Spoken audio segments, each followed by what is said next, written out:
ॐ अज्ञानतिमिरान्धस्य ज्ञानाञ्जनाशलाकया चक्षुरुन्मीलितं येन तस्मै श्रीगुरवे नमः। श्रीचैतन्यमनोभीष्टं स्थापितं येन भूतले स्वयं रूपकदा मह्यं ददाति स्वपदान्तिकं। वन्देऽहं श्रीगुरो श्रीयुतपदकमलं श्रीगुरुं वैष्णवांश्च श्रीरूपं साग्रजातं सहगणरघुनाथान्वितं तं सजीवं साद्वैतं सावधूतं परिजनसहितं कृष्णचैतन्यदेवं श्रीराधा कृष्णपादां सहगणललिता श्रीविशाखान्वितांश्च हे कृष्णकरुणा सिन्धो दीनबन्धो जगत्पते गोपेश गोपिकान्ता राधाकान्ता नमोऽस्तुते तप्तकाञ्चन गौराङ्गी राधे वृन्दावनेश्वरी वृषभानुसुते देवी प्रणमामि हरिप्रिये वाञ्छाकल्पतरुभ्यश्च कृपा सिन्धुभ्येव च पतितानां पावनेभ्यो वैष्णवेभ्यो नमो नमः। श्रीकृष्ण चैतन्य प्रभु नित्यानंद श्री अद्वैत गदाधर श्रीवासादि गौरवृंदा हरे कृष्णा कृष्ण कृष्ण हरे हरे हरे राम राम राम हरे हरे। नमो विष्णुपादाय कृष्णपृष्ठाय भूतले श्रीमते भक्तिवेदांत स्वामिने नामिने नमस्ते सारस्वते देवे गौरवाणी प्रचारिणे निर्विशेषा शून्यश्चात्यदेशतारिणे मूकं करोति वाचालं पङ्गुं लङ्घयते गिरिं यत्कृपातमहं वन्दे परमानन्दमाधवं श्रीगुरुं दीनतारिणं कृष्णचैतन्यम् ईश्वरम्।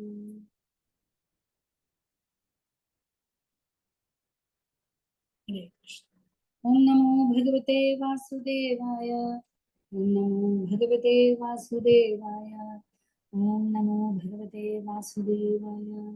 नारायणं नमस्कृत्य नरं चैव नरोत्तमं देवीं सरस्वतीं व्यासं ततो जयमुदीरये। नष्टप्रायेषु भद्रेषु नित्यं भागवतसेवया भगवतोत्तमश्लोके भक्तिर्भवति नैष्ठिके। कृष्णाय वासुदेवाय देवकी नन्दनाय च नन्दगोपकुमाराय गोविन्दाय नमो।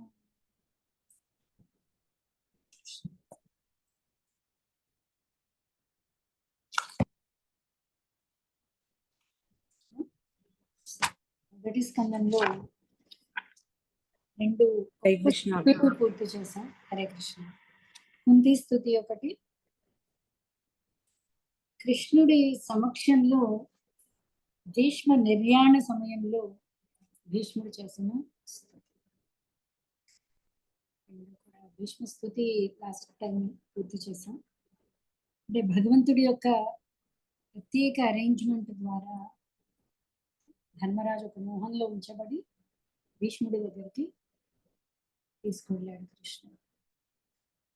సో ఒక భీష్ముడిది ఫస్ట్ శ్లోకం ఉంది కదండి, అహో కష్టం అహోన్యాయం, ఎన్ని కష్టాలు ఎన్ని అన్యాయాలు మీరు ఎదుర్కొన్నారు అని భీష్ముడు చెప్తున్నాడు ధర్మరాజు. సో వీటన్నిటికీ కారణం ఏంటి అని చెప్తున్నాడు. వీటన్నిటికీ కారణం ఏంటి? పాండవుల కష్టాలకు కారణం ఏంటండి? ప్రభావం, కాల ప్రభావం, కాలం కాల ప్రభావం. కాలం అంటే ఎవరు? భగవంతుడు, కృష్ణుడే, భగవంతుడు. కృష్ణుడు, స్వయంగా కృష్ణుడు. నేనే కాదు. అంటే పాండవులు భగవంతుడి యొక్క ఒక ప్రత్యేక అరేంజ్మెంట్, ప్రత్యేక సెటప్ లో ఉన్నారు పాండవులు. సో భక్తులకి కర్మ అనేది లేదు. కర్మ ప్రకారంగా వాళ్ళు ఆ కష్టాలు రాలేదు. పాండవ కర్మను అర్థం చేసుకోవాలి. భగవంతుడు భక్తులు ఎలా ఉంటారు అంటే వాళ్ళకి కావలసిన సమస్తము భగవంతుడు ఆటోమేటిక్ గా అప్లై చేస్తాడు, ఇచ్చిస్తాడు, ఆటోమేటిక్ గా సప్లై చేస్తాడు. భీష్ముడు స్తుతి అంతా చేస్తూ తను వీరరసంలో ఉండడంతో కృష్ణుని యొక్క వీరుడి కింద అతడు నిత్యం స్మరిస్తూ ఉన్నాడు. సో భీష్మ స్థుతిలో భీష్ముడు మొట్టమొదట ఒకటి చేశాడు. ఏది ఇవ్వలేని పరిస్థితి భీష్ముడు. అక్కడ భగవంతుడు తన కోసం స్వయంగా వచ్చాడు. చెప్తున్నాడు భీష్ముడు, నాకు అంతిమ సమయంలో దర్శనం ఇవ్వడానికి నా స్వామి స్వయంగా వచ్చాడు, నేను ఏమి ఇవ్వగలను అతనికి? మనమైనా అండి ప్రతి ఒక్కటి భగవంతుడిదే. ఏమి ఇవ్వగలం భగవంతుడికి? మనం ఏమి ఇవ్వగలం? నాది అనుకున్నది ఏది మనం భగవంతుడికి ఇవ్వగలం? సమస్తం అయింది. సో భీష్ముడు అక్కడ ఏమి ఇచ్చాడు? ఇతిమితి రూపకల్పతే మతి. కేవలం మనసు మాత్రం ఇవ్వగలిగారు. నా మనస్సులో మన దగ్గర ఆలోచనలన్నీ నీకు ఇచ్చేస్తున్నాను కృష్ణ. యాక్చువల్ కృష్ణుడికి కావాల్సింది కూడా అదే. మనం ఏం చేస్తాం? కృష్ణుడికి నేనేమి ఇవ్వగలనండి, అన్ని ఆయన ఇవ్వాల్సిందే. కృష్ణుడికి కావాల్సింది ఏదో అది మన దగ్గర ఉన్నది మనం ఇవ్వట్లేదు. భీష్ముడు ఇచ్చేస్తాడు, నా మనస్సుని నీకు ఇచ్చేస్తాను, నా మనస్సులో ప్రతి ఆలోచనని నేను నీకు ఇస్తున్నాను కృష్ణ. సో ప్రతి ఒక్కరు కృష్ణుడు అందుకనే ప్రీతి అర్థం, ఎవరైతే ప్రీతితో నాకు పనులను నడిపిస్తున్నాడో దదామి బుద్ధి యోగానికి, నేను భక్తి యోగ నా భక్తిని అనుగ్రహిస్తాను. ప్రీతితో నిత్యం ఎవరైతే సేవ చేస్తున్నారు, నిత్యం హిందీలో చెప్తుంటారు. దాన్నే కదా మేడం సర్వస్వ శరణాగతి అంటారు. మన సర్వం మనసులో శరణాగతి, కరెక్ట్. శరణాగతి, యా. శరణాగతి కోసం చేసే సాధన ఏంటి అంటే నిత్యం భగవంతుడి గురించి చింతన. నిత్యం ఈ చింతన అయిపోయింది, ఇది చెవిలో వెళ్ళింది అంటే ఆచార్యులు ఎలా చెప్తున్నారంటే మనందరం చక్కగా భగవంతుడి గురించి వింటున్నాం. భగవద్గీత అంటున్నాం, భాగవతం అంటున్నాం, రామాయణం అంటున్నాం. విన్నంగానే ప్రవిష్టే కర్ణరంధ్రేషు, కర్ణరంధ్రంలో నుంచి, ఇది మన హృదయం అనేది ఇల్లు అయితే దీనికి తలుపులు ఉన్నాయి. ఈ తలుపుల ద్వారా కృష్ణుడు ప్రవేశిస్తున్నాడు. ప్రవేశించగానే ఎదురుకుండా ఉన్న ద్వారం మనం అది కూడా ఓపెన్ ఉంచేస్తున్నాం. లాక్ చేసేయండి. కృష్ణుడు ఎంటర్ ఇవ్వగానే లాక్ చేయాలి. లాక్ చేయడం అంటే ఏంటి? అనవసరమైన మాటలు, అక్కర్లేని కబుర్లు, అక్కర్లేని సాంసారిక విషయాలు ఇవన్నీ పవే. అది ఒక చిన్న ఇల్లు. కృష్ణుడు వచ్చి కూర్చోవాలి అంటే ఇక్కడ వేరే అన్ని ఉండకూడదు. ప్రభు మంచి ఎగ్జాంపుల్ చెప్తున్నారు. ఇప్పుడు మీరు కూర్చున్న గదిలో ఎన్ని పావుల్ని మనం పెట్టుకోగలం? ఎన్ని పావులు పడతాయి? ఓ 100 పావులు, 1000 పావులు కొని చిన్న రూమ్ అనుకున్న 1000 పావులు పడతాయి. 1000 పావులు పడతాయి. కానీ ఒక్క పావునైనా తెచ్చుకుంటాం మనం.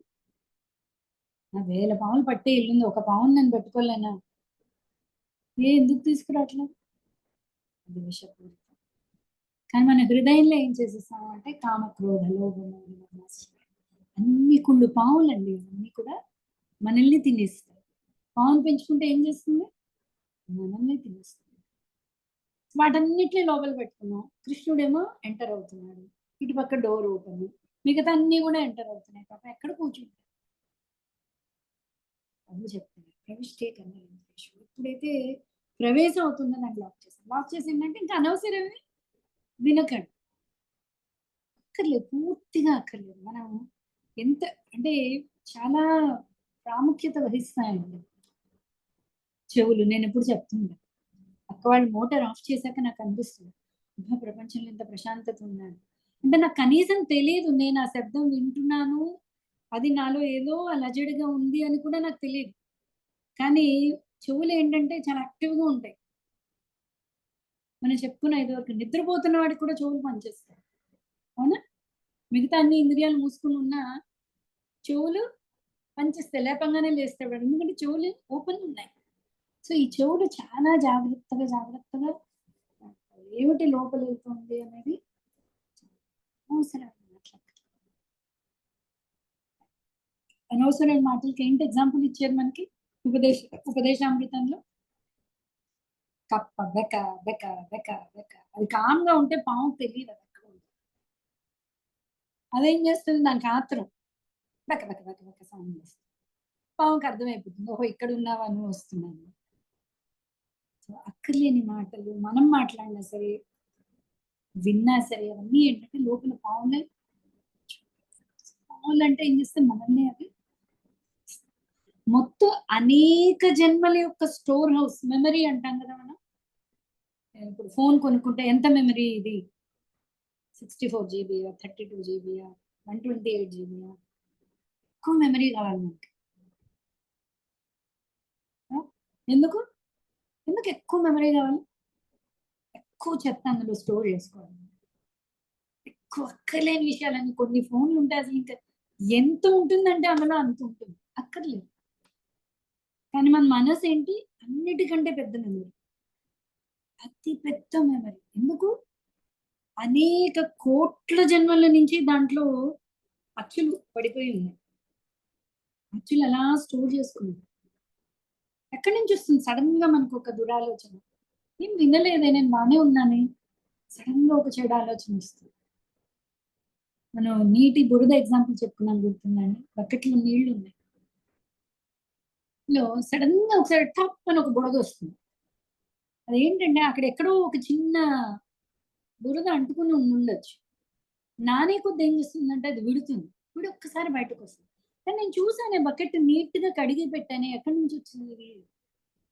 నేను అన్ని సరిగ్గా వింటున్నాను. ఎందుకు అంటే ఎంత పవర్ఫుల్ స్టోరీస్. అందుకే కృష్ణుడు చెప్తాడు, మత్త స్మృతి జ్ఞానం అపోహరించాలి.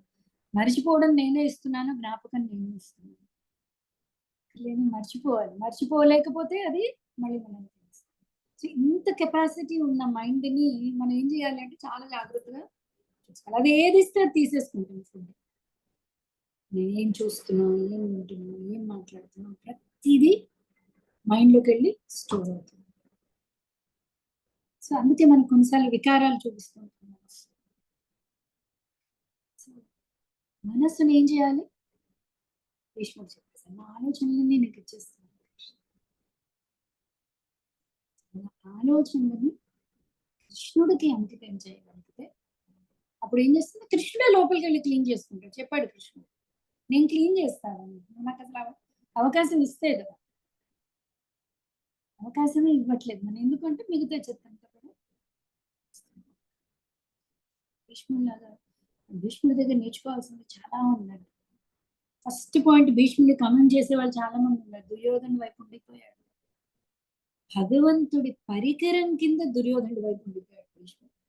ఎంత భక్తుడు కాకపోతే భీష్ముడు స్వామి స్వయంగా అంతిమ సమయంలో వచ్చి ధర్మరాజుని నెపం అంతే తీసుకుని వచ్చాడు. భీష్ముడికి ఆ ప్రాముఖ్యతనిచ్చి భీష్ముడికి వచ్చి స్వయంగా తన దర్శనాన్ని ఇచ్చాడు. అదొక్కటి చాలు మనకు భీష్ముడు ఎలాంటి భక్తుడు అని మనకు అర్థమవుతుంది. సో భక్తులు భగవంతుడి కోరిక ప్రకారం వాళ్ళు నడుచుకుంటూ ఉంటారు. అంటే నువ్వు ఎంత మంచివాడివైనా దుర్యోధనుడి వైపు ఉంటే ఏమవుతుంది? అధర్మం వైపు ఉంటే మరి చూపించాలి. ఎవరి ద్వారా చూపిస్తాడు భగవంతుడు? భక్తుల ద్వారానే. భీష్ముడు, అందుకనే మహాజనుల్లో భీష్ముడు ఒకడు. 12 మంది ద్వాదశ మహాజనులు మన భారతంలో చదువుతాం తర్వాత చాప్టర్స్. ఆ మహాజనుల్లో భీష్ముడు, శుకుడు ఉన్నారు, అందరూ కూడా. అలాగే భీష్ముడు అన్ని ప్రేయర్స్ అయ్యాక కృష్ణుడి గోపికల్ని పొగుడుతున్నాడు. మనం చెప్పుకున్నాం కదా, గోపికల్ని అర్థం చేసుకోకపోతే కృష్ణ ప్రేమ అసలు అర్థం కాదు. గోపికల గురించి అక్కడ ప్రభుపాద చాలా గొప్పగా, నాకు తెలియదు మీరు ఎంతమంది భాష్యాలు చదివారు, ప్రభుపాద చాలా గొప్పగా రాస్తున్నారు అక్కడ. గోపికలు ఎవరండి? వాళ్ళు స్కూళ్ళకి అలా వెళ్ళారా? మామూలు గొల్లవాళ్ళు, ఏదో పాలు పెట్టుకుంటున్నారు, గోవులను చూసుకుంటున్నారు.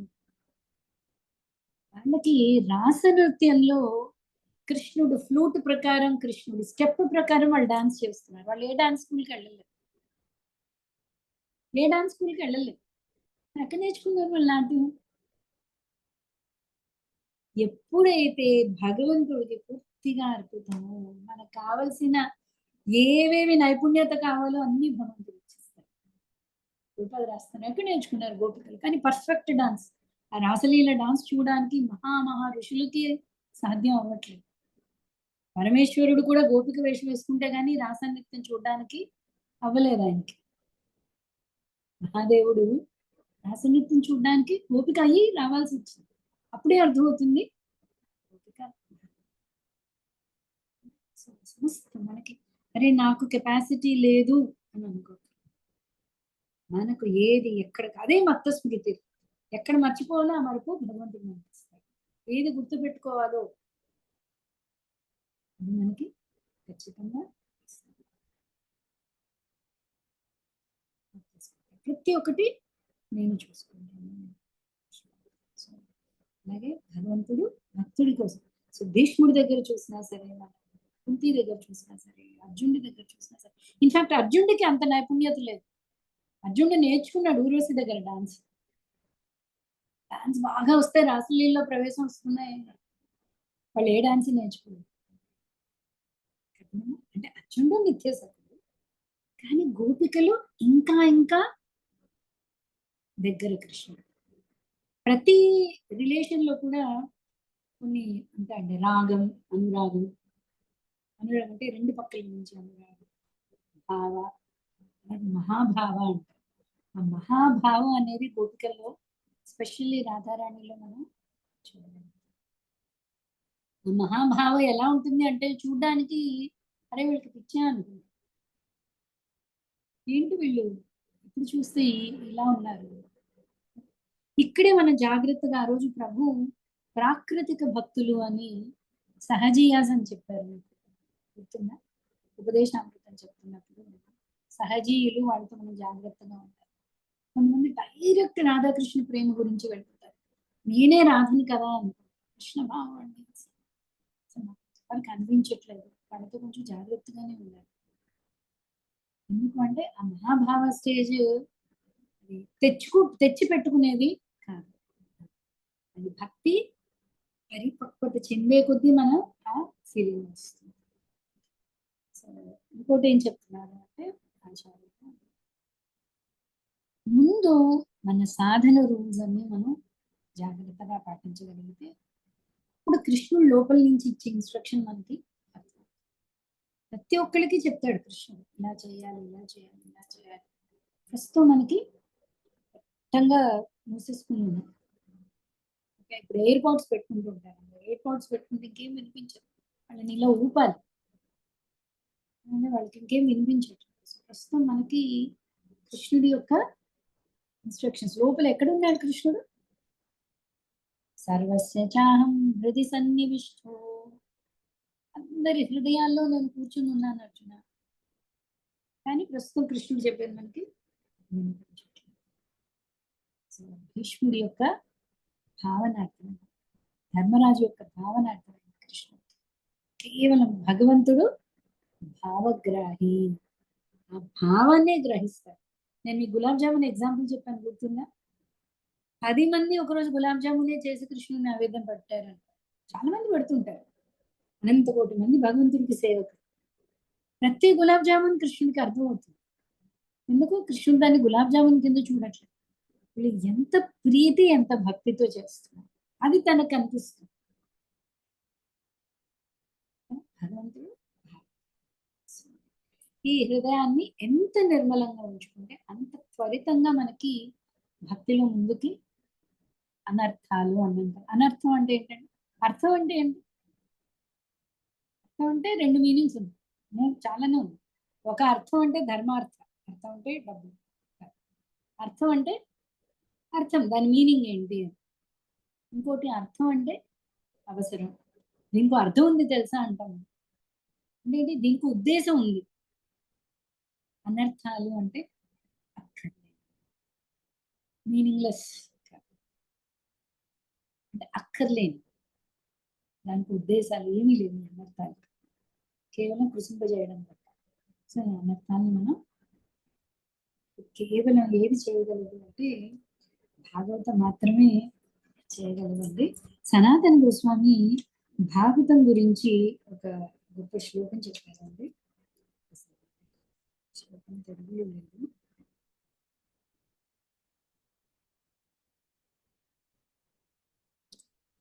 సనాతన గోస్వామి చెప్తున్నారంటే, మదేక బంధో మత్సంగీ మద్గురు మన్మహాధన మన్నిష్టారక మద్భాగ్య మదానంద నమస్తుతే. ఏం చెప్తున్నారంటే భాగవతం గురించి, మదేక బంధో, సనాతన గోస్వామి అంటే మీకు గుర్తుంది కదా, గోస్వాముల 6 వాళ్ళే మనకి చైతన్య మహాప్రభు ఆజ్ఞ మేర వాళ్ళు మనకి ఈ భాష్యాలన్నీ రాశారు. చైతన్య మహాప్రభుకి డైరెక్ట్ శిష్యులు వారు. అసలు ఒక్కొక్క గోస్వామి గురించి కూడా మనం చెప్పుకోవాలండి. ఓకే, సో అందులో సనాతన గోస్వామి చెప్తున్నాను, అదేక బంధు, నాకు ఒకే ఒక్క బంధువు. బంధువు అంటే ఎవరండి? ఎవరైతే మన శ్రేయస్సు కోరుతారు వాడు బంధువు. అంటే అక్కర్లేని చుట్టరికాలు అంటూ ఉంటారు, అంటే ఊరికి అవసరానికి వచ్చేవాళ్ళు బంధువులు కాదు, అంతేనా? బంధువు అంటే మన శ్రేయస్సు కోరేవాడు బంధువు. సనాతన గోస్వామి ఏమంటున్నాడంటే మదేక బంధువు. భాగవతం గురించి చెప్తున్నాడు. భాగవతం నా నిజమైన బంధువు. మత్సంగి, నాకు సాంగత్యం. నాకు సఖుడు ఎవరు? సఖుడికి ఏంటంటే మన అన్ని ప్రాబ్లమ్స్ సాల్వ్ చేయగలడు, అర్థం చేసుకుంటాడు, దానికి తగ్గ సలహా ఇవ్వగలుగుతాడు. ఎవరు నాకు? భాగవతం. మద్గురు, గురు. నాకు గురువు ఎవరు? భాగవతం. మహాధన, నాకు నిజమైన ధనం ఏంటి, నా ఆస్తి ఏంటి? మన్నిష్టారక. నిష్టారక అంటే నన్ను ఉద్ధరింపజేయగలిగేది ఏది? భాగవతం. మద్భాగ్య, నిజమైన నా భాగ్యం అంటారా? భాగవతం. మద ఆనంద, నాకు ఆనందాన్ని ఇవ్వగలిగేది ఏంటి? స్తుతి. అలాంటి భాగవతాన్ని నేను నమస్కరిస్తున్నాను. భాగవతం నిత్యం మన దగ్గర ఉండాలి. అమ్మ ఇంత పెద్ద భాగవతం సెట్ ఎలా అండి తీసుకెళ్ళాలి? ఎవ్వరు ఏం మర్చిపోయినా ఫోన్లు మర్చిపోవట్లేదు. ఇంత వెనక్కైనా వచ్చి ఫోన్ తీసుకుని వెళ్తాం కదా, నేను ఫోనే ప్రపంచం. అందులో 4 భాగవతం శ్లోకాలు స్టోర్ చేసుకుంటాం, మళ్ళీ చదువుతాం. ఎక్కడ ఖాళీ దొరికితే అక్కడ భాగవతాన్ని. ఎవరైతే భాగవతాన్ని, భాగవతం అంటే ఏంటండి? భగవంతుడి యొక్క అవతారం, అంటే భగవంతుడు సాక్షాత్. అనన్యాస్ చింతయంతో, ఇలాంటి భక్తుడికి యోగక్షేమాలు నేను తీసుకుంటాను. నిత్యం భాగవతం. భాగవతమే నా ప్రాణం, భాగవతం నా సఖ, నా ఫ్రెండ్, నా గురువు. ఎక్కడ టైం కుదిరితే మనం భాగవతాన్ని అలవాటు చేసుకోవాలి. అలాంటి భక్తుడికి కృష్ణుడు ఎప్పుడు కూడా సులభుడే. మనం 10వ అధ్యాయం చూద్దామండి.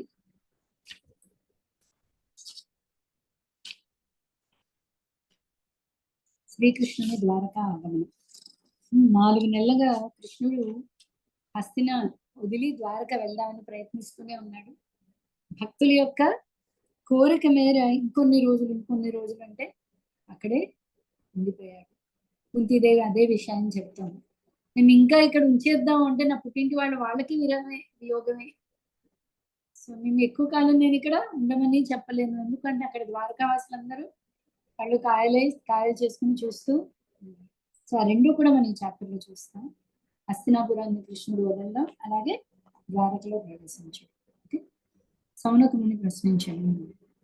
శౌనకు వాచ, తన ధర్మబద్ధమైన పితృ సంపత్తిని అపహరింప యత్నించిన శత్రువులను దునుమాడిన పిమ్మట ధర్మభృతుడైన ధర్మరాజు సోదరుల సహాయమున ఏ విధంగా ప్రజాపాలన కావించను. నిక్కముగా అతడు రాజ్యంను విచ్చలవిడిగా అనుభవించి ఉండకపోవచ్చు. చాలా మందికి రాజ్యం రాగానే విచ్చలవిడిగా ఉంటారు. యాక్చువల్లీ కొంతమేర రామాయణంలో సుగ్రీవుడు కూడా ఇలాగే చేశాడు. వాలిని సంహరించిన తర్వాత మళ్ళీ రాజు అయిపోయాడు. రాముడికి ఇచ్చిన మాట కూడా మర్చిపోయాడు, భోగలాలసం అయిపోయాడు. తర్వాత లక్ష్మణుడు అంటే గురువు పెట్టేవి 4 పెడితే అండి మొత్తం గుర్తుకొస్తుంది స్మృతి. ఓకే, సో లక్ష్మణుడికి వెళ్ళి వచ్చారు. లక్ష్మణుడి ఏంటంటారు, ఆ బాణం శబ్దించాడు సుగ్రీవుడికి. సో వీళ్ళు అంటున్నారు ధర్మరాజా అంత గొప్ప భక్తుడు. సో అంత గొప్ప రాజు వచ్చిన తర్వాత ఖచ్చితంగా విచ్చలవిడిగా ఉండడు. సో ఎలా రాజ్య పరిపాలన చేశాడు, ఎలా ఉండేది ధర్మరాజు యొక్క పరిపాలన? మనకి రావణాసుర పరిపాలనలో తెలుసు, భక్తుల పరిపాలన ఎలా ఉండేది అని సౌనకుడు అడుగుతున్నాడు. ఓకే, సూత గోస్వామి పలికి, జగత్పాలకుడును దేవదేవుడును ఒక శ్రీకృష్ణ భగవానుడు ధర్మరాజును అతని రాజ్యమున పునఃస్థాపితుని గావించి క్రోధమనడి వంశ దావాగ్నిచే నశించిన కురువంశమును పునర్జీవితము కావించి సంతుష్ట చిత్తుడయ్యను. భగవంతుడి యొక్క కోరిక ఏంటి? ధర్మ సంస్థాపన. సో ఎవరు పరిపాలించాలి? మన భక్తులు పరిపాలించాలి. భక్తులు ఒక్కటే ధర్మాన్ని సంస్థాపన చేయగలరు. సో కృష్ణుడి కోరిక మేర యుధిష్ఠిరుడు యుద్ధం గెలవడం అయింది. యుధిష్ఠిరుడిని రాజు కింద స్థాపించాడు కృష్ణుడు. భీష్ముడు అచ్యుతుడైన శ్రీకృష్ణ భగవానుడు పలికిన దానిచే జ్ఞానవంతుడైన ధర్మరాజు సర్వ సందేహములు నశించినందున పూర్ణ జ్ఞానమునకు సంబంధించిన విషయములందు నియుక్తుడయ్యను. ఆ విధంగా అనుజ సోదరులు తనను అనుసరింపగా సముద్ర పర్యంతమగు భూమిని అతడు చక్కగా పరిపాలించను. సో అన్ని ధర్మాలు కూడా భీష్ముడి దగ్గర నేర్చుకున్నాడు. స్వయంగా కూడా ధర్మజుడు అంటే ఎవరు? స్వయంగా యమధర్మరాజుకి పుత్రుడు, భక్తుడు. ఈ కాంబినేషన్ చాలా విశేషం. సో ప్రతి ధర్మాత్ముడు భక్తుడు అవ్వకపోవచ్చు, కానీ ప్రతి భక్తుడు ధర్మాత్ముడు. ఓకే, సో ధర్మరాజు పరిపాలన చాలా చక్కగా ఉండేదన్నమాట. ధర్మరాజు పాలనలో మేఘములు ప్రజలకు వలసినంతగా వర్షములు కురిసేది. భూమి మానవావసరములను పుష్కలముగా ఉత్పత్తి చేసినది. క్షీరము నిండిన పొదుగులతో ముదమును కూడి ఉండటచే గోవులు పచ్చిక బయళ్లను పాలతో తడుపుచుండేవి. పుష్కలంగా గోవులు కానీ భూమి కానీ సారవంతమైన రసాల్ని ఇచ్చేది. ఇప్పుడు అందరు చెప్తున్నారు పాలు కానీ తాగకండి, ఎందుకంటే కోట్ల జనాలు ప్రతిరోజు 2-3 సార్లు కాఫీలో పాలో టీలో తాగుతున్నారు. అన్ని గోవులు ఎక్కడ వెళ్ళి మరి ఏం తాగుతున్నాం మనం? అర్థమైందా? ఇంకా కొంచెం ఊర్లలో మనకి మంచి పాలు అవి దొరకచ్చు. సిటీలో ప్యాకెట్లో ఏముంటాయో తెలియదు అండి. ఆ పాల వల్ల మనకి ఎలా ఆరోగ్యం వస్తుంది? న్యాచురోపతి కోర్సులు వీళ్ళు చెప్తారు అసలు పాలు ముట్టుకోకండి. ఎక్కడ వస్తుంది? ఇదివరకు అయితే పాలు ఉంటే చాలు, అన్ని పోషక పదార్థాలు అందులో ఉండేవి. ఇప్పుడు అసలు ఆ గోవులే సరైన లేవు. గోవులకి మీరు చూసారా, గమనించారా? మూపు లేదు అసలు. మూపు సూర్యస్థానం, ఆరోగ్య స్థానం. అందుకే A2 మిల్క్ అంటుంటారు.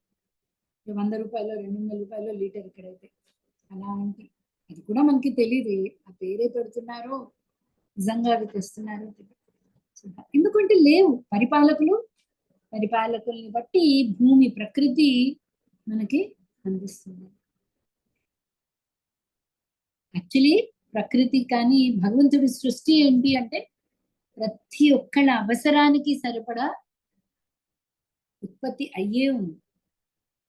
ప్రతి ఒక్కళ్ళ ఆశకి సరిపడా లేదు, అంత ఉత్పత్తి చెయ్యదు. ప్రతి ఒక్కళ్ళకి ఎంత అవసరమో అంత ఖచ్చితంగా ఉంది. ప్రతిరోజు 3 పూట్ల తిండి తినే అంత ఇది మొత్తం ప్రపంచంలో ఉంది. ఇంకా ఎక్కువే ఉంది యాక్చువల్లీ చెప్పాలి అంటే, పుష్కలంగా ఉంది. కానీ ఈ పేరాశ రావడం వల్ల అందరూ దాచుకుని తరతరాలు, సో దాంతో ఈ కరువు అనేది వస్తుంది.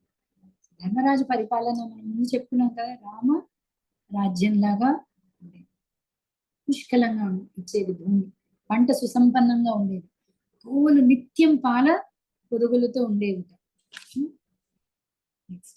నదులు, సముద్రములు, కొండలు, పర్వతములు, అరణ్యములు, లతలు, ఫలవంతములైన ఔషధులు ప్రతి ఋతువునందును రాజులకు పుష్కలంగా తమ వంతు శిస్తు భాగమును చెల్లించేవి. అంటే ప్రతి సీజన్ లో ఆ సీజన్ కి తగ్గ పంట ఉండేది.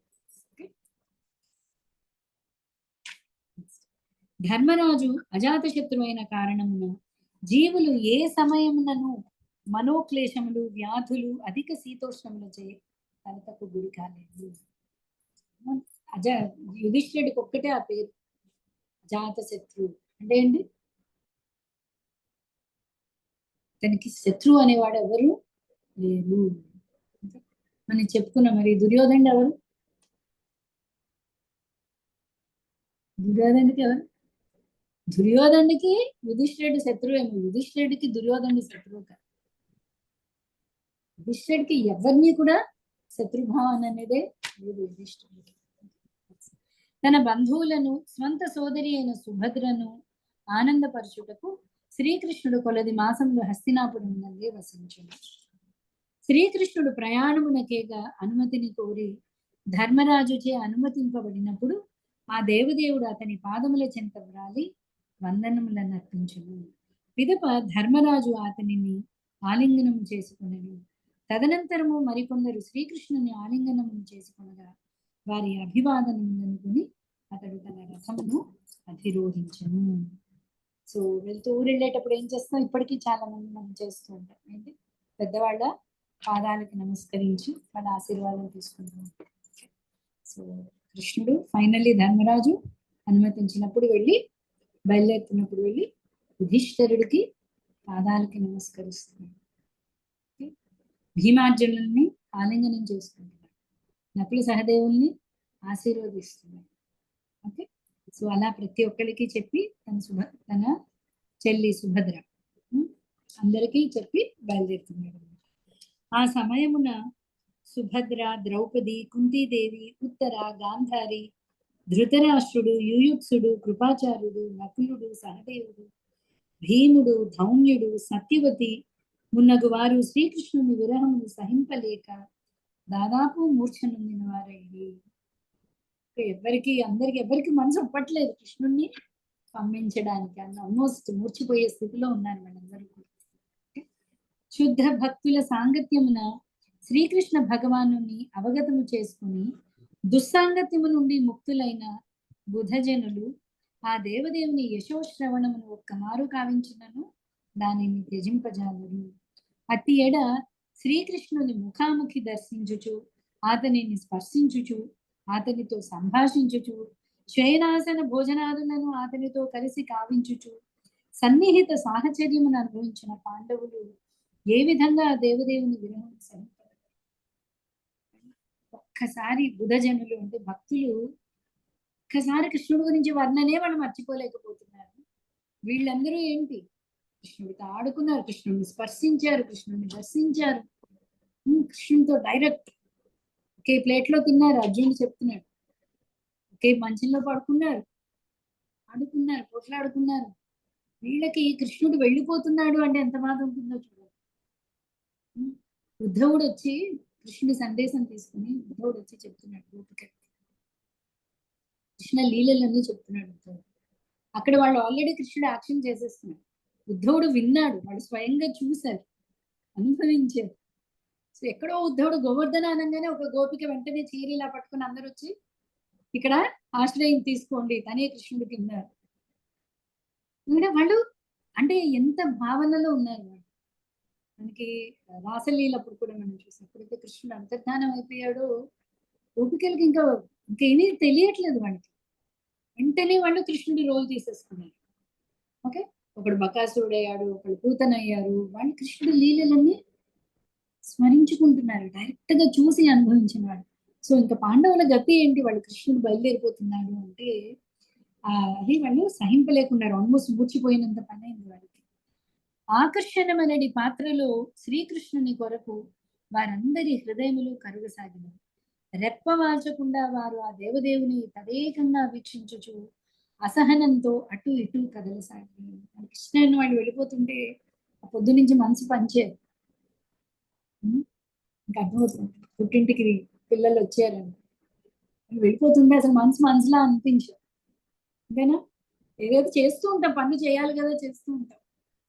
సో మనసంతా అరే వీళ్ళు వెళ్ళిపోతున్నాను. అలాంటిది కృష్ణుడు ఎప్పుడైతే మనకి బ్రహ్మదేవుడి లీలలో మనం బృందావనంలో చూస్తాం, కృష్ణుడు అందరు గోపికలు కింద మారిపోయాడు, అన్ని దూడల కింద మారిపోయాడు. మారిపోయినప్పుడు ప్రతి ఒక్కళ్ళకి ప్రత్యేకమైన అభిమానం వచ్చేది పిల్లల మీద. వాళ్ళకి అర్థమయ్యేది కాదు, అరే నా పిల్లలంటే నాకు ఇంత ఇష్టమా. నందుడు కూడా చూస్తున్నాడు, ఏమిటి చాలా విచిత్రంగా ఉంది. నంద యశోదలు మాట్లాడుకుంటున్నారు, ఏదో జరుగుతోంది బ్రజభూమిలో. ఆవులు విపరీతంగా అసలు కట్టెలు తెంచుకుని వెళ్ళిపోతున్నాయి దూడల దగ్గరికి. అంటే కృష్ణుడి యొక్క సాంగత్యం అంత విడలేనిది అనమాట.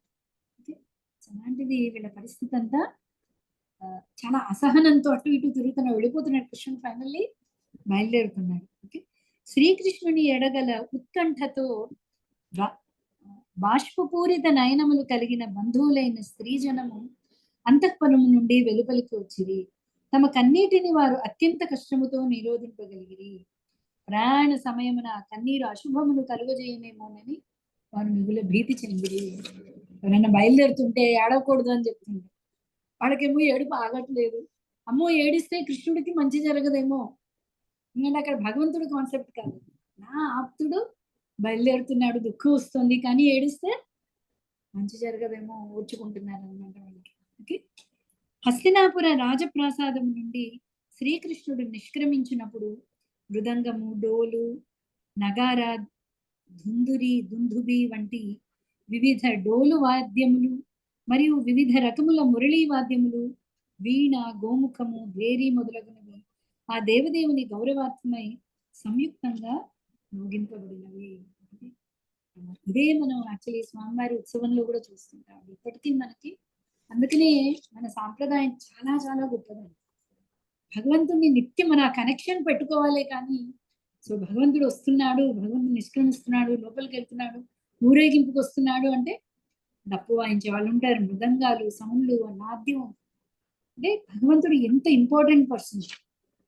ఓకే, పూర్వం రాజుగారు వచ్చేటప్పుడు ముందు దండోరా వస్తుంది, ఆ తర్వాత మంగళ వాయిద్యాలు వస్తాయి. ఎందుకంటే అంత ఇంపార్టెంట్ పర్సన్ మనకి వస్తున్నాడు. సో కృష్ణుడు బయలుదేరుతున్నప్పుడు కూడా రాజ్యం అంత కోలాహలంగా ఉంది. ఒక పక్క విరహభావంతో దుఃఖంలో కూడా ఉన్నారు. ప్రేమపూర్వకమైన కృష్ణ దర్శనాభిలాషచే పూర్వ నారీగణము రాజప్రాసాదపు ఉపరి భాగమును చేరి ప్రేమ లజ్జాపూర్వకంగా మందహాసము చేయుచు శ్రీకృష్ణునిపై పుష్పవృష్టి కురిపించిరి. రాజస్త్రీలు అంత తొందరగా బయటకి రారు. సో వాళ్ళు ఏం చేశారు, వాళ్ళందరూ పైకి వెళ్ళి అక్కడి నుంచి వాళ్ళ ప్రసాదాల నుంచి కృష్ణుని చూసి అక్కడి నుంచి పుష్పాలు వేయడం ఇప్పటికీ కూడా మన ఊర్లలో చూస్తుంటాం. ఊరేగింపు అది ఉన్న స్త్రీలందరూ అలా రోడ్డు మీద ఊర్లలో అలా చూస్తే నాకు ఇంకా చిన్నప్పుడు గుర్తుంది. మా నాయనమ్మ వాళ్ళ ఊళ్ళలో ఏదైనా ఇది వచ్చినప్పుడు అందరూ పైన బాల్కనీలు ఉంటాయి, అక్కడి నుంచి చూసేవాళ్ళు పిల్లలు కానీ వీళ్ళందరూ. సో మగవాళ్ళు రోడ్డు మీదకి వెళ్ళేవాళ్ళు. ఓకే, సో ప్రభుపాద వారు దాని గురించి రాస్తున్నారు ఇక్కడ. ఆ సమయమున ఓకే పరమ యోధుడును గుడాకేశుడును పరమ ప్రియతముడైన శ్రీకృష్ణుని ప్రియ సఖుడును అగు అర్జునుడు ముత్యపు డంచులతో విభూషితమై రత్నదండమును కలిగినట్టు ఛత్రమును పట్టును. భగవంతుడికి అది గొప్ప భాగ్యం. ఇప్పటికీ కూడా ఊళ్ళో పోటీ జరుగుతూ ఉంటాయి. ఊరేగింపు వస్తుంటే నేను గొడుగు పట్టుకోవాలి, ఎందుకంటే చాలా గొప్ప భాగ్యం. సేవకుడు అన్న భావన, స్వామికి నేను సేవ చేయాలి. సో అర్జునుడు ఏం చేశాడు, అంత నిత్య సఖుడు. ఓకే, ఏం చేశాడు, గబగబా రత్నాలతో పొదిగిన ఛత్రాన్ని తీసుకొచ్చాడు. ఇంకో పిక్చర్ ఉందా భాగవతంలో?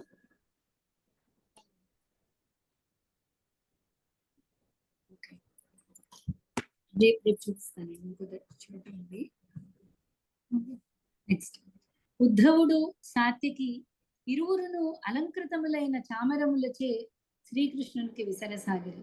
మధుపతి అయిన శ్రీకృష్ణ భగవానుడు వెదజల్లబడిన పుష్పములపై ఆసీనుడై దారి పొడుగునా వారి సేవనందను. ప్రస్తుతము మానవునిగా పాత్ర పోషణము చేయుచున్న పరమ పురుషునికే ఒసగబడుచున్నందున శ్రీకృష్ణునకు గూర్చినటువంటి ఆశీర్వాదములు ఉపయుక్తములు గాని అనుపయుక్తములు కానీ కాకున్నవని అచ్చటచ్చట వినవచ్చును. అంటే భగవంతుడిని ఎవరు ఆశీర్వదిస్తారు? భగవంతుడు అందరినీ ఆశీర్వదిస్తారు. భగవంతుని అందరూ ఆశీర్వదిస్తున్నారు. పురంలో వాళ్ళందరూ నీకు జయం కలుగుగాక, నువ్వు చాలా సేఫ్ గా ఉంది. మనం పిల్లల్ని ఆశీర్వదించినట్టు ప్రేమ అనమాట. వాళ్ళు ఋషులందరూ ఆశీర్వదిస్తున్నారు. వాళ్ళందరి ఆశీర్వచనాలు కృష్ణుడు చాలా, ఎవరైనా ఆశీర్వదిస్తే మనకి చాలా ఆనందం వస్తుంది. మనం వెంటనే ఆశీర్వదించేది కదా. కృష్ణుడు ఏం చేస్తున్నాడు, వాళ్ళందరి ఆశీర్వదనాలు కూడా ఇవన్నీ అవి చెల్లుతాయో చెల్లవో కూడా తెలియదు. కానీ భగవంతుడు మనం ఇలా చెప్పుకున్నాం కదా, భావగ్రాహి, వాళ్ళందరి భావాల్ని కూడా గ్రహించుకున్నాడు. ఉత్తమ శ్లోకుడైన శ్రీకృష్ణ భగవానుని దివ్య గుణముల ఆలోచన సంలగ్నమైన స్త్రీలు హస్తినాపుర గృహ ఉపరి భాగములపై అతనిని గూర్చి చర్చించుట మొదలెడిరి. ఆ సంభాషణము వేదమంత్రముల కన్నను మనోహరముగా ఉండెను. బ్రాహ్మణులందరూ యాక్చువల్లీ కృష్ణుడు బయలుదేరుతుంటే వాళ్ళందరూ వేద మంత్రాలు చదువుతున్నారు. కానీ పైన హస్తినాపురం స్త్రీలందరూ కృష్ణుడి గురించి చర్చించుకుంటున్నారు. అయ్యో రేపటి నుంచి కృష్ణుడు ఇంత సుందర వదన, ఇవన్నీ చూడడం అదే, కృష్ణుడు ఇలా ఉన్నాడు, అలా ఉన్నాడు, ఇంత అందంగా ఉన్నాడు. సో ఇవన్నీ కృష్ణుడికి ఇంకా ఇంకా ప్రియంగా అనిపిస్తున్నాయి. వారిట్లు పలికిరి, మనము నిశ్చితముగా స్మరించు ఆది పురుషుడు ఈతడే. ప్రకృతి త్రిగుణముల సృష్టికి పూర్వము ఈతడొక్కడే నిలిచి ఉండెను. ఆదిదేవుడైన కారణమున ఈతని యందే సమస్త జీవులు రాత్రి సమయమున నిద్రించు వారి వలె చేతనారహితులై లీనమగుదురు. హస్తినాపుర స్త్రీలేంటి, గోపికలేంటి, వాళ్ళకి కృష్ణుడి గురించి ఉన్న జ్ఞానం చూడండి. ఆది పురుషుడు ఇతడే, ఇతని నుంచే కదా అన్ని, అంటే వాళ్ళ భాగ్యాన్ని వాళ్ళు కొనియాడుతున్నారండి. ఇంతటి ఆది పురుషుణ్ణి మనం దర్శనం చేసుకోగలుగుతున్నాం. అమ్మో రేపటి నుంచి కనిపించదే, అన్ని భావాలు కలిసిపోయి ఉన్నాయన్నమాట వాళ్ళకి. ఓకే, తన అంశలైన జీవులకు నామ రూపముల నొసగా తిరిగి సంకల్పించిన ఈ భగవానుడు వారిని భౌతిక ప్రకృతి యొక్క ఆధీనమున నిలిపెను.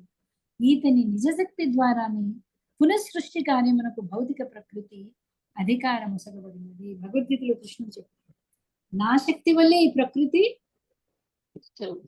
సృజింపబడుతుంది, మళ్ళీ లయం అవుతుంది, మళ్ళీ సృజింపబడుతుంది, మళ్ళీ లయం అవుతుంది. ఓకే, సమస్త జీవులు భగవంతుడి యొక్క అంశాలు అన్నట్టు. మీకు ఇందాక భీష్ముడి దగ్గర ఒక పాయింట్ చెప్పడం మర్చిపోయానండి. భీష్ముడు మనం చెప్పుకున్నాం కదా, భీష్ముడు ఎప్పుడైతే కృష్ణుని చూస్తూ తన ప్రాణాలను విడిచిపెట్టాడు, భీష్ముడు పార్థసారథి లోకానికి వెళ్ళాడు అంటున్నాడు కదా. యాక్చువల్లీ భీష్ముడు అష్టవసువుల్లో ఒకడు కదా. భీష్ముడి శాపవశాత్తు భూలోకానికి వచ్చాడు. సో భీష్ముడి యొక్క అంశ తిరిగి వసువు కింద వెళ్ళిపోయింది. ఎందుకంటే ఈ దేవతలందరూ కూడా భగవంతుడి యొక్క సేవ కింద వాళ్ళు ఒక డ్యూటీలు తీసుకున్నారు. అలాగే మనకి విదురుడు కూడా శరీరాన్ని విడిచిపెట్టినప్పుడు, విదురుడు ఎవరు యాక్చువల్లీ? యమధర్మరాజు శాపవశాత్తు విదురుడి కింద వస్తాడు. విదురుడు ఇక్కడ వచ్చినప్పుడు యముడి పోస్ట్ ఇంకొకడు తీసుకున్నాడు, అద్యముడు అనుకుంటారు. సో తర్వాత తిరిగి తన పోస్ట్కి వెళ్ళిపోతాడు. విదురుడు అంత భక్తుడు కదా, వైకుంఠ లోకానికి వెళ్ళలేదా? భక్తులకి ఇది కూడా వైకుంఠ లోకం. భగవంతుడి సృష్టి బయట ఇంకేం లేదండి. మనం చెప్పుకున్నాం కదా, భగవంతుడి కోపం వస్తే ఎక్కడికి పంపించగలడు? తనది కాని స్థలం ఏది లేదు. భగవంతుడు ఎప్పుడు దేశ బహిష్కరణ చేయలేడు. ఒక రాజు చేయగలడు, ఎందుకంటే మొత్తం భగవంతుడిదే. సో వాళ్ళకి ఈ లోకంలో ఉన్నా కూడా వాడు భగవత్ సేవ ఇది వైకుంఠం. ఓకే, సో విదురుడు తిరిగి తన పోస్ట్కి వెళ్ళిపోయాడు. వాళ్ళు భగవత్ సేవ. ఓకే, అంశ అంటే అప్పుడు చెప్దాం. 23 నిష్ఠాపూర్ణమైన భక్తియుత సేవచే పూర్ణమగు ప్రాణేంద్రియ నిగ్రహముచే నిర్మలాంతఃకరణను పొందిన పరమ భక్తులు ఎవని దివ్య రూపమును అనుభూతమనొచ్చుకొనగలరు. ఆ దేవదేవుడు ఈతడే. అస్తిత్వంను శుద్ధిపరచుటకి అది ఒక్కటే మార్గం. అంటే మహామహాయోగులు పంతాస్తు కోటి శతవత్సర సంప్రగమ్యో వాయోరథాపి మనసో మునిపుంగమాన సోప్యస్తి యత్ర ప్రదసీమ్య విచింత్య తత్వే గోవిందమాది పురుషం కోటి శతవత్సర సంప్రగమ్యో. మునులందరూ ఆ శంఖచక్ర గదాపద్మ రూపాన్ని కోటి సంవత్సరాలు, ముని ఎందుకు తను కొంచెం కావాల్సింది ఎందుకు తింటాడు తెలుసా? ప్రతిదీ శరీరం ఆత్మ కలపడానికి ఎంత కావాలో అంతవరకు ఉంచుకుంటాడు, ప్రాణాన్ని నిలుపుకుంటాడు. అనేక సంవత్సరాలు అతను ధ్యానం చేస్తాడు. ధ్యానం చేసి చేసి చేసి భగవంతుడి యొక్క నఖం చూడగలుగుతున్నాడు. అలాంటి పరమ పురుషుని మనం ఇక్కడ పూర్ణంగా దర్శించుకుంటున్నాం. అది వాళ్ళు అంటున్నారు. ఎంతటి భాగ్యం అంటే అది కదా. ఓకే, ఎందుకు వాళ్ళందరూ ఎందుకు అది చేస్తున్నారు? అంతఃకరణ శుద్ధి. మనస్సు ఇంద్రియాలు అన్ని శుద్ధి పొందాలి అంటే అది ఒక్కటే మార్గం. ఏది? భగవంతుడి యొక్క ధ్యానం. అనేక సంవత్సరాలు ఆ ధ్యానం చేస్తున్నారు వాళ్ళ అంతఃకరణ శుద్ధి కోసం. అలాంటి భగవంతుడిని మనం స్వయంగా మన కళ్ళెదుట ఇక్కడ చూస్తున్నాం. అతడు ఎవరో కాదు, వాళ్ళందరూ తపస్సు చేస్తున్నారు, వాళ్ళు ఇతడే, ఈ కృష్ణుడే అని వాళ్ళందరూ చెప్పుకుంటున్నారు. ఇదంతా ఎవరు? హస్తినాపుర అంతఃపుర స్త్రీలు.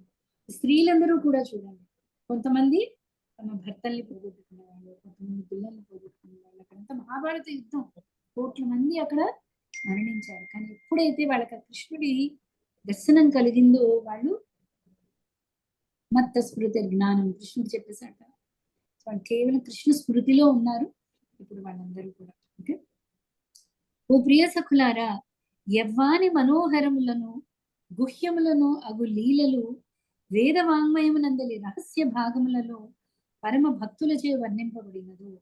ఆ దేవదేవుడు ఈతడే. భౌతిక జగమును సృష్టించి పోషించి లయింపజేయుచున్నను ప్రభావితుడు కాక నిలిచి ఉండనది కేవలము ఈతడే. జగత్తంతా లయమైపోవచ్చు, కానీ అతడికి ఏమీ కాదు. మళ్ళీ సృష్టి చెందుతుంది, అతనికి ఏమీ కాదు. ఓకే, సో ఎవరి గురించి అయితే వేదాలలో భక్తులు రహస్యంగా వర్ణించారు, అక్కడ ఎవరో కాదు, మళ్ళీ కృష్ణుడే. రాజులు, పరిపాలకులు జంతువుల వలె తమో గుణమున జీవించినప్పుడు దివ్య రూపమున వాస్తవముగు తన దివ్య శక్తిని ప్రదర్శించడు ఈతడు భక్తుల ఎడ ప్రత్యేక కరుణని చూపుచు అద్భుత కర్మలను నరించుచు వివిధ కాలములకు యుగములకు అవసరమైన పలు దివ్య రూపములను ప్రదర్శించుచున్నాడు. అంటే దుష్ట శిక్షణ, శిష్ట రక్షణ రెండు కూడా ఇతడే చేస్తున్నాడు. అహో యదువంశము ఎంత శ్లాఘితమైనది, అలాగుననే సర్వజీవులు దివ్య ప్రభువును లక్ష్మీపతిను అగు ఈతడు జన్మనుంది బాల్యమును చరించినట్టి మథురా నగర భూమి ఎంత పుణ్యతమైనది. మనమే ఇంత పుణ్యాత్మలే, అలాంటి కృష్ణుని మనం ఇక్కడ దర్శనం చేసుకుంటున్నాం. ఇంకా ఆ జన్మనొందిన యదువంశం ఎంత ఎంత ఏం చేస్తే అంత పొగడగలము. అలాగే అతడి బాల్య చేష్టం చూసిన మథురా నగరం ఎంత పావనం, అక్కడ ఎంత పుణ్యాత్మలో కదా అనుకుంటున్నాం. ద్వారకా నగరము స్వర్గలోకముల యశస్సును అతిశయించి ధరిత్రి యొక్క ఖ్యాతిని ఇనుమడింపజేయుట నిస్సందేహముగా పరమాద్భుతము. ద్వారకావాసులు సర్వజీవులకు ఆత్మ అయిన వాణిని అతనిని ప్రేమమయ రూపమున సదా గాంచుచుండును. అతడును వారిని గాంచుచు మధుర హాసములతో అనుగ్రహించుచుండును. ఇంకా ద్వారకావాసుల భాగ్యమే ఉంది. 16,108 మంది తమ భర్త కింద కృష్ణుని ఉన్నారు, తండ్రి కింద ఉన్నారు, పుత్రుడు కింద ఉన్నారు. ఓకే, ఇంకా వాళ్ళ భాగ్యం ఏం కొనియాడగలము అంటున్నారు. వాళ్ళని కృష్ణుడు అన్ని రకాలుగా అనుగ్రహిస్తున్నాడు. ఓ సఖులారా, ఈతడు పాణిగ్రహణము కావించిన రాణులను ఒక మారు తలంపుడు. ఇప్పుడు ఈతని అధరామృతమును నిరంతరము ఆస్వాదించుటకు వారెన్ని వ్రతములను, స్నానములను, యజ్ఞములను, భగవత్ పూజలను గావించిరో కదా. అటువంటి అనుగ్రహమును ఆపేక్షించుట చేతనే బ్రజభూమి అందరి గోపికలు తరచూ మూర్ఛిల్లడి వారు. ఇంకా రాణుల భాగ్యం ఆ కృష్ణుడి ఆలింగనం అండి.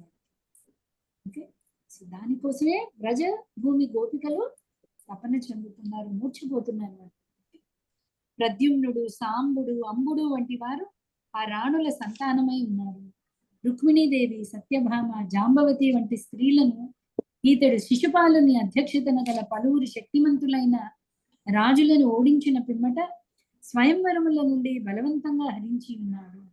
ఇతర స్త్రీలు కూడా భౌమాసురుడు మరియు అతని వేలాది అనుచరుల వధ పిమ్మట ఈతనిచే గొనిపోబడిరి. ఆ స్త్రీలందరూ నిక్కముగా మహిమాన్వితులు. యాక్చువల్గా ఆ స్త్రీలను మన భౌమాసురుడి కథలో చదువుతారు. భౌమాసురుడు దగ్గర 16,100 మంది స్త్రీలని కృష్ణుడు విడిపించి వాళ్ళని వివాహం చేసుకున్నాడు. వాళ్ళని యాక్చువల్లీ ఇంకెవరు వివాహం చేసుకోరు. ఎందుకు? ఒకళ్ళు అపహరించి వెళ్ళిన తర్వాత వాళ్ళకి సంఘంలో స్థానం లేదు. అరే, వాళ్ళు అపహరించుకుని వెళ్ళారు. వాళ్ళందరూ అంటున్నారు, కృష్ణ మాకు సంఘంతో పని లేదు, మమ్మల్ని నువ్వు స్వీకరించు, మాకు నువ్వు తప్ప వేరే నాకు. సంఘం తిరస్కరించిందేమో. వాళ్ళ భక్తికి కృష్ణుడు ఏం చేశాడు? అందరినీ వివాహం చేసుకున్నాడు. వివాహం చేసుకుని వదిలేశాడా? ఒక్కొక్కళ్ళకి ఒక్కొక్క పల్లకి వచ్చింది, ఒక్కొక్క ప్యాలెస్, ఒక్కొక్కళ్ళకి 10 మంది సంతానం. 10 మంది పుత్రులు, ఒక పుత్రిక. అందరినీ భక్తి ఒక్కటే భగవంతుడు చూస్తున్నాడు అన్నదానికి ఇవన్నీ కూడా ఎగ్జాంపుల్స్ అండి. ఆ స్త్రీలందరూ అబలలు, పరిశుద్ధులు కానివారు అయినను తమ జన్మలను ధన్యము గావించుకున్నది. పుష్కరాక్షుడగు వారి భర్త వారిని గృహమునందు ఏనాడును ఒంటరిగా వదలలేదు. విలువైన బహుమానముల నొసగుట ద్వారా అతడు సదా వారి హృదయములకు ముదమును కూర్చను. ఇంతమందిని వివాహం చేసుకుని వెళ్ళిన కృష్ణుడు ఒక్క నిమిషం కూడా వాళ్ళని వదిలిపెట్టలేదు. కొంగుచాటు భర్త. ఎప్పుడు వాళ్ళు అనుకున్నారే కృష్ణుడు నాతోనే ఉన్నాడు, నేనే నా వెంటే ఉన్నాడు. సో అంతలా వాళ్ళని చూసుకున్నాడు. తీసుకెళ్ళిన వాడు వదిలేలేదు. సో వాళ్ళ భాగ్యం గురించి హస్తినాపుర స్త్రీలు మాట్లాడుకుంటున్నారండి. హస్తినాపుర స్త్రీలు ఈ విధంగా భగవానుని అభినందించుచు సంభాషించుకొని చుండగా ఆ దేవదేవుడు వారి శుభాభినందనలను గైకొని వారిపై కరుణాదృష్టిని సారించి నగరము నుండి నిష్క్రమించాను. కృష్ణుడు అక్కడ రోడ్డు మీద వెళ్తున్నాడు, వీళ్ళేమో మేడక్కి కబుర్లు చెప్పుకుంటున్నారు. కృష్ణుని చూస్తున్నాడు. సడన్ గా ఏం జరిగింది? ఒకసారి కృష్ణుడు వాళ్ళ వైపు చూశాడు. అంటే ఏంటి, నాకు అన్ని వినిపిస్తున్నాయి సుమా. ఓకే, అందరికీ కూడా చెప్తున్నాడు. సరే నేను ఇంకా బయలుదేరుతాను అంటే భగవంతుడు పక్కనే ఉండి మాట్లాడుతుంది. భగవంతుడు అంతర్యామి. సో అక్కడ వెళ్ళే కృష్ణుడు అంతర్యామి. మరి ఎలా? వాళ్ళకి రెసిప్రొకేషన్ అన్నమాట. తిరిగి చూస్తున్నాడు వాళ్ళ వైపు. వినిపించింది మాట్లాడి. ఓకే, ధర్మరాజు అజాత శత్రువైనను అసురారి అయిన శ్రీకృష్ణుని వెంట చనుటకు చతురంగ బలములను రథ గజ తురగ పదాతి దళము నియుక్తము చేశాను. శత్రు కారణముననే కాక భగవానుడి ఎలా ప్రేమ కారణమునను అతడు అది కావించను. అంటే శత్రు కారణం అంటే తనకి శత్రువు లేదు, కానీ కృష్ణుడు చాలా మందికి శత్రువు అయ్యాడు పాండవుల్ని రక్షించడం వల్ల. వాళ్ళకి రక్షణే అనుకోండి, కృష్ణుడికి రక్షణ కిందైనా లేదా కృష్ణుడిని విడవలేకనో ఎంతవరకు సాగనంపగలిగితే అంతవరకు యుధిష్ఠిరుడు ఇచ్చాడన్నమాట. శ్రీకృష్ణుని ఎడగల ప్రగాఢమైన అనురాగం వలన కురువంశీయులైన పాండవులు వీడ్కోలు పలుకుటకై బహుదూరము వరకు అతనిని అనుసరించి భావి వియోగమును గూర్చిన ఆలోచనతో వారు విఘ్నులైరి. అయినప్పటికీ ఆ దేవదేవుడు వారిని గృహమునకు మళ్లింపచేసి తన ప్రియ సహచరులను కూడి ద్వారకకు ప్రయాణించను. రాములు వారు కూడా ఒక అంటే అందరూ ఇంకా పడుకున్నప్పుడు లేచి వెళ్ళిపోవాల్సి వచ్చింది. ఎందుకంటే ఇంకా చాలు అంటే వాళ్ళు ఎవరు నగరవాసులు విన్నట్లేదు. ఆఖరికి సుమంత్రుడికి చెప్పి రాముడు ఏం చేస్తాడు, అందరూ నిద్రించిన టైంలో ఎందుకంటే ఎవరు ఒప్పుకోవట్లేదు, కంటే దీపం వెళ్ళిపోతుంది. ఓకే, సో కృష్ణుడు ఇక్కడ వీళ్ళు కూడా వస్తూనే ఉన్నారు సాగనంపడానికి. కొన్నిసార్లు మనం అంటే మనం కూడా వెళ్ళేటప్పుడు కారు ఎక్కి కూర్చుంటాం, అభిమానంగా వాళ్ళు చెప్తూ ఉంటారు, డ్రైవర్ని పద అనాలో తెలియదు, ఇంకా ఎక్కువసేపు చెయ్యి ఊపాలో తెలియదు. మనకి ఒక చిన్న ఎక్స్పీరియన్స్ ఉంటుంది కదా, అందరూ వస్తుంటారు అభిమానంతో చెప్తుంటారు, ఇది తీసుకోండి ఇస్తుంటారు. ఒక్కొక్క ట్రైన్ టైము అవుతుంటుంది, పదవయ్యా డ్రైవర్ అని అనేగలవా, విండో పైకి లాగలేము. సో కృష్ణుడు కూడా నచ్చ చెప్తున్నాడు, సరే ఇంకా చాలు ఇంకా నేను బయలుదేరుతాను. వీళ్ళు వదలట్లేదు అనమాట. మొత్తానికి కృష్ణుడు వాడిని నచ్చ చెప్పి ద్వారకకి బయలుదేరాడు. ఓకే, ఓ శౌనక, శ్రీకృష్ణ భగవానుడు పిదప కురు జాంగాలమును పాంచాలమును యమునా తటమున గల శూరసేన ప్రాంతమును బ్రహ్మావర్తమును కురుక్షేత్రమును మత్స్యదేశమును ఎడారి ప్రాంతమైన సారస్వతమును మరియు స్వల్ప జల ప్రాంతమును దాటను. ఆ ప్రాంతములను దాటిన పిమ్మట అతడు క్రమంగా సౌవీరము ఆభీరములనడి ప్రాంతములను చేరి పిదప పడమటన గల ద్వారకను సమీపించను. అన్నీ దాటుకుంటూ ద్వారకకు వచ్చాడు. ఆ ప్రాంతముల గుండా ప్రయాణించినప్పుడు జనులు ఆ దేవదేవుని ఆహ్వానించి పూజించి వివిధ కానుకలను అర్పించి మనం అనుకోవచ్చు ఇక్కడ మాయమే అక్కడ ప్రత్యక్షం అవ్వచ్చు కదా. దానిలో ఎంతో మంది భక్తుల్ని అనుగ్రహించుకుంటూ కృష్ణుడు ప్రతి ఒక్కళ్ళ భక్తిని గుర్తుపెట్టుకుంటాడు. ఓకే, సంధ్యాది కర్మలను గావించుటకు అతడు అన్ని ప్రాంతములలో సాయం సమయమున ప్రయాణమును నిలిపివేశాడు. సూర్యాస్తమయం పిమ్మట అది క్రమమును అనుసరించి పాటింపబడింది. ప్రతి సూర్యాస్తమయంకి మళ్ళీ సంధ్యావందన సమయం అని చెప్పి సంధ్యావందనం గావించి ఆ రాత్రికి అక్కడ ఉండిపోయి అంటే అక్కడ భక్తుల్ని అనుగ్రహించి మళ్ళీ నెక్స్ట్ డే ప్రయాణం అయ్యి బయలుదేరాడు. సో అలాగా కృష్ణుడు ద్వారకా నగరాన్ని చేరుకున్నాడు. ఇంకా ద్వారకా నగరంలో ప్రవేశం ఎలాగా ఎంత ఘనంగా ఉన్నది అన్నది మనం నెక్స్ట్ చాప్టర్, రేపు చాప్టర్ లో చూద్దాం. ముందు చాప్టర్ పేరేంటి? శ్రీకృష్ణుని ద్వారకా ఆగమనం. యాక్చువల్లీ ఇదేంటంటే హస్తినాపురం నుంచి బయలుదేరి ద్వారకకి వెళ్ళడం. సో ద్వారకా నగరంలో ప్రవేశం అనేది మరొక చాప్టర్, అది రేపు చూద్దాం. So doubts